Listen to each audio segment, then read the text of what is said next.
Real flavour news में आपका स्वागत है। आपके साथ मैं हूं जाहिदा सुलेमान।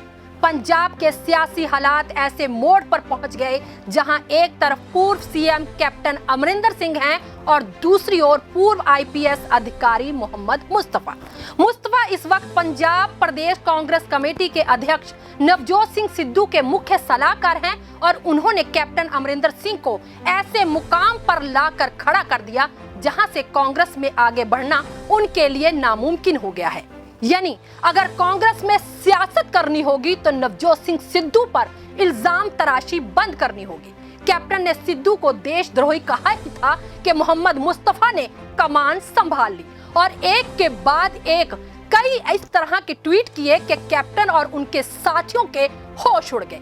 एक जख्मी शेर की तरह हमलावर होते हुए मुस्तफा ने कहा, काफी अरसे से हमारे दरमियान पारिवारिक रिश्ते रहे हैं, मुझे जुबान खोलने पर मजबूर मत करो। मुझे पता है कि आप झूठ बोलने में कितने माहिर हैं। देशभक्ति क्या है हमें मत सिखाइए। आपकी दोस्ती आईएसआई की एजेंट जर्नलिस्ट के साथ रही, उन्होंने सरकारी काम में दखल भी दिया। मेरे पास सबूतों के ढेर लगे हुए हैं, इतना मजबूर ना करो कि उन्हें भी जनता करना पड़े। मुस्तफा ने कहा, आप सियासी तौर पर सिद्धू पर कोई भी इल्जाम लगाइए, मगर देशद्रोही जैसे बेबुनियाद आरोप लगाना आप जैसे नेता को जेब नहीं देता।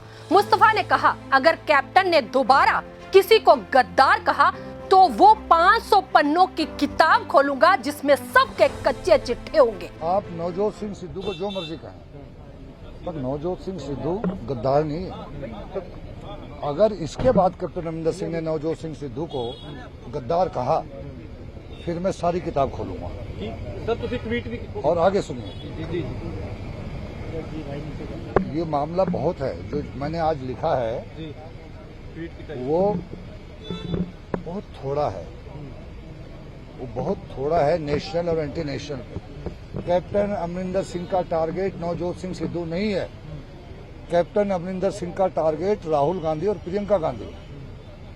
वो नवजोत सिंह सिद्धू की जगह उसका नाम लेकर गांधी फैमिली को टारगेट करना चाहते हैं कि नवजोत सिंह सिद्धू पाकिस्तान का दोस्त है, एंटी नेशनल है और उसको राहुल गांधी और प्रियंका गांधी ने बनाया है। और मैं अमरिंदर सिंह को इसकी इजाजत नहीं दूंगा कि वो गांधी फैमिली को टारगेट करे नवजोत सिंह सिद्धू की जगह। अगर इसके बाद कैप्टन अमरिंदर सिंह का कोई बयान आता है, फिर मैं पूरी किताब लेके आपके सामने बैठूंगा। पंजाब में सियासी हालात अच्छे हो रहे हैं या फिर और ज्यादा खराब होते जा रहे हैं?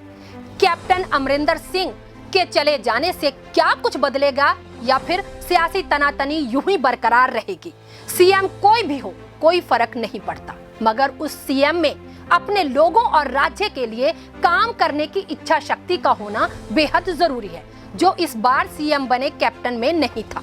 कैप्टन ने जो भी वायदे किए उनमें से एक भी वायदा पूरा नहीं किया गया, बल्कि जनता की आंखों में धूल ही झोंकी गई। सीएम बनते ही कैप्टन अपनी नई आरामगाह में जाकर बैठ गए और एक खाना बदोश की तरह पंजाब पर राज करने लगे। खुद महलों में रहे और उनके नियुक्त किए हुए अधिकारी हर विभाग में अपनी मर्जी से काम करने लगे।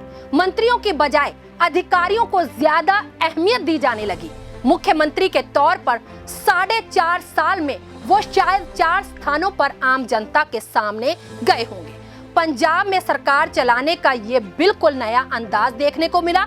ऐसा लगा जैसे कैप्टन ने लोगों के भरोसे का फायदा उठाकर वोट लिए और फिर महलों में जाकर बंद हो गए। ना तो श्री गुरु ग्रंथ साहिब की बेअदबी करने वाले पकड़े गए और ना ही घर घर नौकरी का वायदा पूरा किया गया। जो भी हुआ सिर्फ और सिर्फ खाना पूर्ति ही हुई। कैप्टन की सबसे बड़ी भूल अकाली दल की सरकार से चले आ रहे डीजीपी सुरेश अरोड़ा को डीजीपी बनाकर रखना मानी गई। इससे भी 2 कदम आगे जाते हुए कांग्रेसियों को सबसे ज्यादा हैरानी इस बात से हुई जब सुरेश अरोड़ा का कार्यकाल बढ़ा दिया गया, जबकि डीजीपी पद पर नियुक्त होने वाले पुलिस अधिकारियों की कतार बहुत लंबी थी। कैप्टन अमरिंदर सिंह यहीं नहीं रुके। सुरेश अरोड़ा के बाद कम से कम आधा दर्जन वरिष्ठ पुलिस अधिकारियों को छोड़कर दिनकर गुप्ता को डीजीपी नियुक्त कर दिया गया। कैप्टन के इस फैसले को पुलिस अधिकारी मोहम्मद मुस्तफा ने पहले हाई कोर्ट, फिर पुलिस ट्रिब्यूनल और फिर सुप्रीम कोर्ट में चुनौती दी, मगर केस लंबा चला और डीजीपी पद पर ज्यादा अधिकार रखने वाले मोहम्मद मुस्तफा रिटायर्ड हो गए। कैप्टन से एक और बड़ी भूल तब हुई जब उन्होंने एक रिटायर्ड आईएएस अधिकारी सुरेश कुमार को अपना प्रिंसिपल मुख्य सचिव नियुक्त कर लिया। हालांकि सुरेश ने कई बार इस्तीफा भी दिया, मगर कैप्टन अमरिंदर सिंह ने कभी भी उनका इस्तीफा मंजूर नहीं किया। इस तरह कैप्टन ने पुलिस और सिविल प्रशासन को पूरी तरह बांध रखा था। ये अधिकारी कैप्टन अमरिंदर सिंह के सिवा किसी की नहीं सुनते थे। मंत्री, एमपी और विधायक से लेकर आम कांग्रेसी वर्कर तक कैप्टन से नाराज दिखने लगे। कैप्टन को पता ही नहीं चला कब उसके अपने ही साथी एक के बाद एक उनसे दूर होते चले गए और हालात कैप्टन को गद्दी छोड़ने तक ले आए। बता दें कि कैप्टन अमरिंदर सिंह और अरूसा आलम की दोस्ती की खबरें 2004 से जनता के बीच में हैं। 2017 में तो मौजूदा डीजीपी और मुख्य सचिव भी अरूसा आलम के साथ एक पार्टी में मस्ती करते हुए नजर आए थे। मुस्तफा के ट्वीट्स के बाद कैप्टन खेमा बिल्कुल खामोश है। किसी ने इतनी हिम्मत नहीं दिखाई कि मुस्तफा को सबूत जनता में लाने की चुनौती देने के लिए कह सके। कैप्टन को सीधे सीधे इशारा कर दिया गया है कि सिद्धू के बारे में जो भी कहा जाएगा सोच समझकर कहा जाना चाहिए। बहरहाल कैप्टन की स्थिति कांग्रेस में काफी कमजोर हो चुकी है। कैप्टन के कमानदार सुरेश कुमार, अतुल नंदा, कैप्टन संदीप संधू और रवीन ठुकराल भी हालात को समझ गए और उन्होंने भी इस्तीफे दे दिए हैं। मुस्तफा के ट्वीट्स के बाद कैप्टन खेमा बिल्कुल खामोश है। किसी ने इतनी हिम्मत नहीं दिखाई कि मुस्तफा को सबूत जनता में लाने की चुनौती दे सके। कैप्टन को सीधे सीधे इशारा कर दिया गया है कि सिद्धू के बारे में जो भी कहा जाए सोच समझकर कहा जाए। बहरहाल कैप्टन की स्थिति कांग्रेस में काफी कमजोर हो चुकी है। कैप्टन के कमानदार सुरेश कुमार, अतुल नंदा, कैप्टन संदीप संधू और रवीन ठुकराल भी हालात को समझ गए और उन्होंने भी इस्तीफे दे दिए हैं। पंजाब की राजनीति में इस वक्त इल्जाम तराशी का दौर चरम सीमा पर है।